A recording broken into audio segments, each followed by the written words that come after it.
All right. So COVID happened, and we didn't get COVID the first batch. But I learned so much.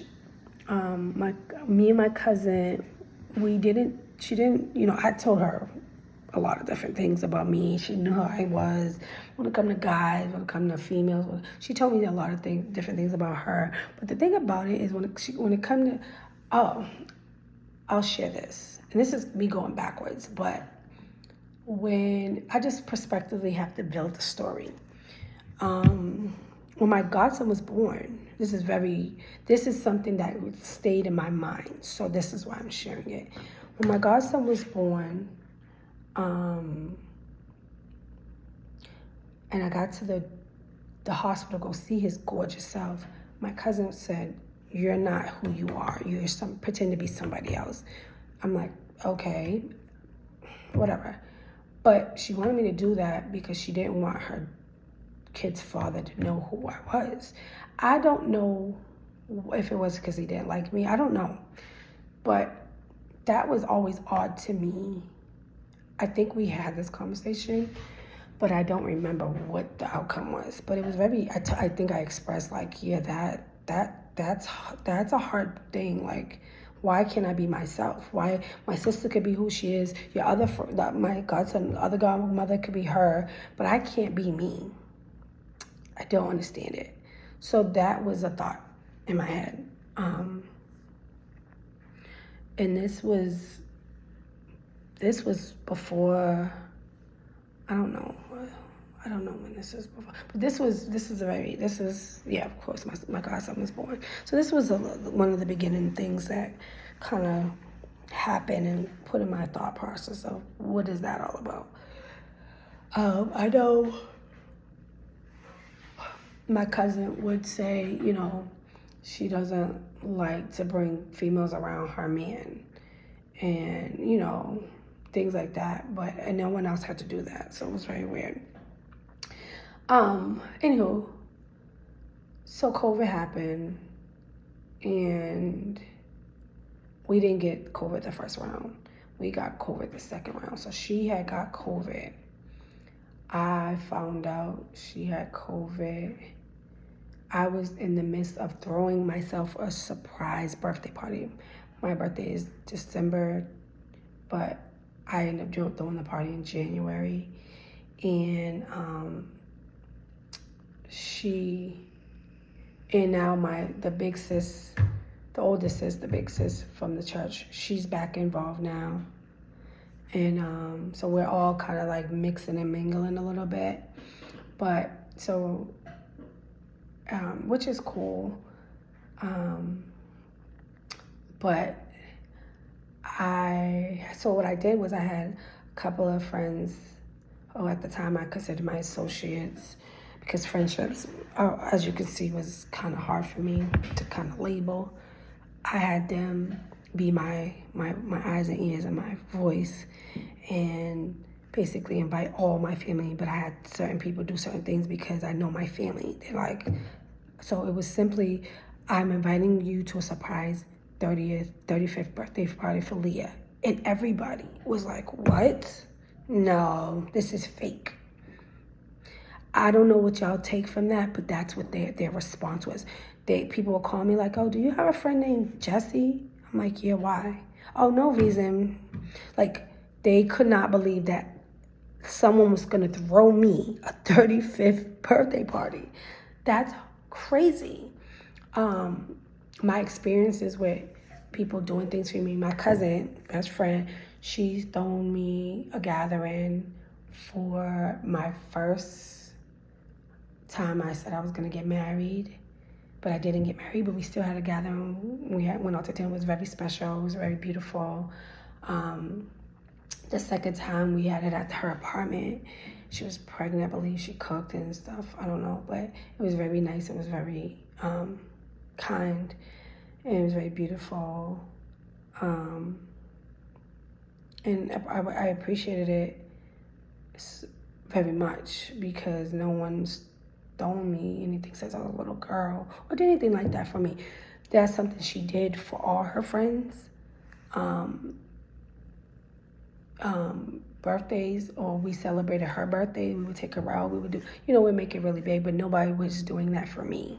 So for her to do that, even though we are in a friend group, she would do that for everybody else, and they would do that for her, and we would do that for her. But no one was like, when it came to like my birthday, no one was like, yo, let's do this with Leah.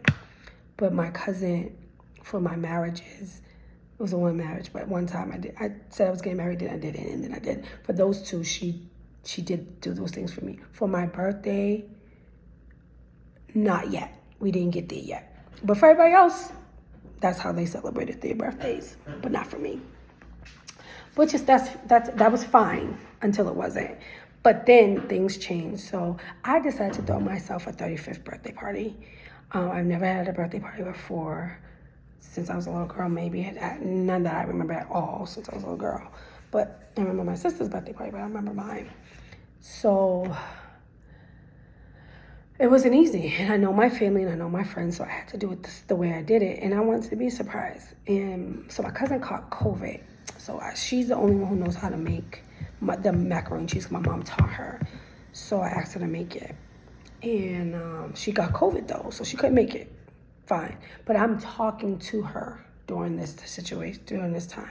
And she's like, girl, it's nothing, da-da-da-da, I'm fine, da-da-da. So then my friend, who's also talking to her, basically on the planning side. So she's like, oh, I got COVID, I can't make it, da-da-da. Fine.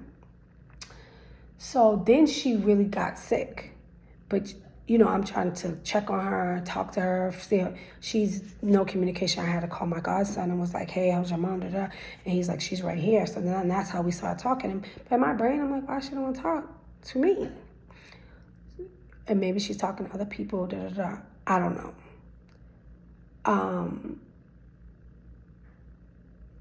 What happened?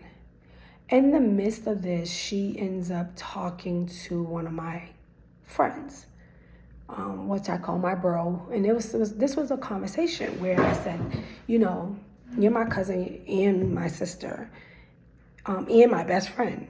But this in particular guy, we have a bond. And it may not be like this or whatever, but it's an understanding between two people. Even my husband tried to kind of like break it apart, which he did a little bit, you know what I'm saying? Because we were more like this, where if I needed him when it came to the kids, he would be there. If he needed me when it came to the kids, I would be there. Male bond, bro. Big bro, little bro. I'm older, so bro, period. So I explained that to her. And, you know, we're the same sign, so I kind of was giving off, you know, different ways to deal with them and whatever. But my husband had explained to me, mind your business. And I didn't, because it's my girl. Like, she's coming to me, why would I mind my business? No. So she ended up dealing with him and ended up kicking off pretty fast, whatever. And I kind of try to explain to her the mindset of a guy who tells you they're not in a space to be in a relationship, to just respect that and kind of like, you know, move on right now, because that's what they said. But that didn't happen. Anyway, that ended up ending pretty faster than it started. But in this time frame, the party thing is like happening. So I invited the big sis from church to the party, but I had said to my cousin, like, listen, I think if you don't go, she's not gonna go. She was like, what? I'm like, yeah, I honestly believe that our relationship is attached to you. So come to find out, she caught COVID. Didn't know. I found out through my cousin. She didn't call me. No one called me and told me that she caught COVID. So she caught COVID. And maybe that's why she didn't come to the party, but she didn't come to the party. But guess what? No one came to my party. The people I threw it with came. I threw it, you know, DJ, food, decorations, the whole shebang, rented out a spot. And nobody showed up. My brother showed up. My sister wasn't in the city. My sister-in-law showed up. My daughter I forced to come. And the two people that I had helped me plan it. And my cousin that I had helped me plan it. But no one else showed up. This is SmackDown, January, COVID, just kind of like no mask, no mask. But no one showed up. And of course, I've seen people show up during COVID to events and do all kinds of stuff after they went out to clubs and stuff and everything. But nobody showed up. That was like a punch. But I called my cousin when I was there. I was like, babe, nobody showed up. She was like, oh, I wish I could have came. I almost thought about coming. I'm so sorry. I said, no, you have COVID. So I wasn't really like on it like that with her. I did want her to make that macaroni and cheese though, but whatever. So what happened was after that, I made a video about how no one showed up to my party. She watched the video, and basically what I said in the video is you don't get mad at people. Just don't depend on anybody. Don't put your expectation, not depend. Don't put your expectations on people. And with the backlash, not right away, but my cousin called me and was like, hey. And I'm like, hi. Mind you, she interrupted my video. And she was just like, oh, how was your party? And it was very weird because we already talked the night of and when I was at, and I told you. So I kind of broke it down to her again, like. So she was like, oh, okay, whatever. So then she watched my video right after that, and then she came back and was on some, oh, I feel like as friends, you're supposed to have expectations for your friends, and I have expectations for my friends. And I'm like, okay. And she was like, oh, and I feel like that was sneaky for you to do what you did, having your friend call me, ask me about the party and stuff like that. I'm like, why, how, where, when, what are you talking about? Oh, because your friend didn't acknowledge me as your cousin. She kept saying your friend. I'm like, she's the third party. She doesn't matter in the sense of that. All her job was to do is get this information to you. But immediately my cousin made it about her. And I was not having it. In that moment, I was like, I don't care. Like, I'm not doing this. I don't care. In the moment, I didn't care about how she felt because it wasn't about her. But friendships, there's two sides. You don't have one way to project or to take. You need to kind of mix both those together at times. But at that time, I was not doing that because why are we talking about how you felt right now? This is the day after the party. Well, no, so I wasn't doing that. So I told her, I understand what she's saying. It wasn't about you. It was about me. And I threw myself a surprise 35th birthday party. Had a great time. Just want to put that out there. They were trying to shut it down early. I paid for the hall. No, we're not shutting nothing down early. We're going to do it. One of my cousins did come, and we had a good time and ate some good food. But it was a little sad, but to be expected. So all that fight, everybody, oh yeah, definitely, we'll come. No, nobody came. So that was the start of the now. So I'm going to end this video and come back with the start of the now.